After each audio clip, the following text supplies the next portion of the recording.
Calculer une valeur approchée. Calculer une valeur approchée, c'est simplifier un calcul pour savoir rapidement quel sera l'ordre de grandeur du résultat. Prenons comme exemple la situation suivante. J'ai économisé 50 €. Je veux acheter un jeu de société à 17 € et une boîte de briques à 26 €. Mais est-ce que j'aurai assez d'argent ? Pour le savoir, je pourrais faire le calcul suivant. 17 plus 26. Mais je peux déjà avoir une petite idée du résultat en calculant la valeur approchée. Pour cela, je vais arrondir un des nombres pour faciliter le calcul. Je pourrais choisir d'arrondir 17 ou bien 26. C'est à moi de trouver la façon la plus astucieuse de calculer. Je choisis ici d'arrondir 26. 26 se situe entre 20 et 30. Il est plus proche de 30. Je peux maintenant écrire mon ordre de grandeur. 17 plus 30 est égal à 47. Mes achats coûteront donc à peu près 47 €. Mais plus ou moins de 47 €? Comme j'ai arrondi 26 avec un nombre plus grand, ma valeur approchée sera plus grande que mon résultat réel. Et oui, j'ai ajouté plus que ce qui était prévu. 17 plus 26 est en effet égal à 43.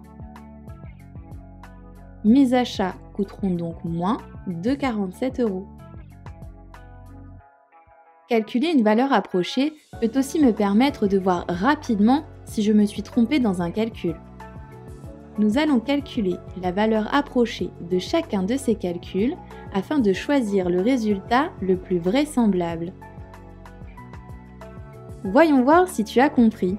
254 plus 47, est-ce que c'est égal à 301, 351 ou 291? Calculons l'ordre de grandeur. Je choisis ici d'arrondir 47. 47, c'est plus proche de 50. 254 plus 50 est égal à 304. Je sais donc que le résultat réel de l'opération se situera aux alentours de 304. Mais plus ou moins de 304? Pour le savoir, je regarde la façon dont j'ai arrondi 47. J'ai choisi ici un nombre plus grand, 50. Donc, logiquement, mon résultat approché est plus grand que le résultat réel. Je dois donc choisir parmi les propositions un nombre qui est proche de 304, mais qui est aussi plus petit. Alors, A, B ou C? Effectivement, c'est A. 254 plus 47 est égal à 301.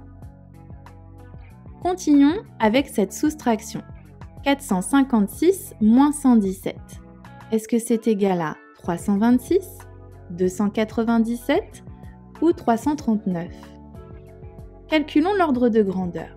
Je choisis ici d'arrondir 117. 117, c'est plus proche de 120. 456 moins 120, c'est égal à 336. Mon résultat se situera donc aux alentours de 336. Mais sera-t-il plus grand ou plus petit que 336? Pour le savoir, je regarde la façon dont j'ai arrondi 117. 117, je l'ai arrondi à 120. J'ai donc retiré plus que ce qui était prévu au départ. Mon résultat approché est donc plus petit que le résultat réel. Je vais donc devoir choisir le résultat qui est le plus proche de 336, mais en même temps qui est plus grand que 336. Alors, A, B ou C? Tu as raison, c'est C. 456 moins 117 est égal à 339. Terminons avec le calcul suivant. 134 fois 22, est-ce que c'est égal à 2648, 3228 ou 2948? Calculons l'ordre de grandeur. Ici, je vais arrondir 22. 22, c'est plus proche de 20. Je vais donc calculer 134 fois 20. Je vais d'abord faire 134 x 2 qui font 268, puis je multiplie par 10, ce qui me donne un total de 2680. Je sais donc que le résultat de mon opération se situera aux alentours de 2680, mais plus ou moins que 2680. Pour le savoir, je regarde comment j'ai arrondi 22. J'ai arrondi à 20, ce qui est plus petit. Le résultat de mon opération est donc plus petit que le résultat réel de l'opération. Je vais donc devoir choisir un nombre qui est proche de 2680, mais qui sera plus grand que 2680. Alors, A, B ou C? Effectivement, c'est C.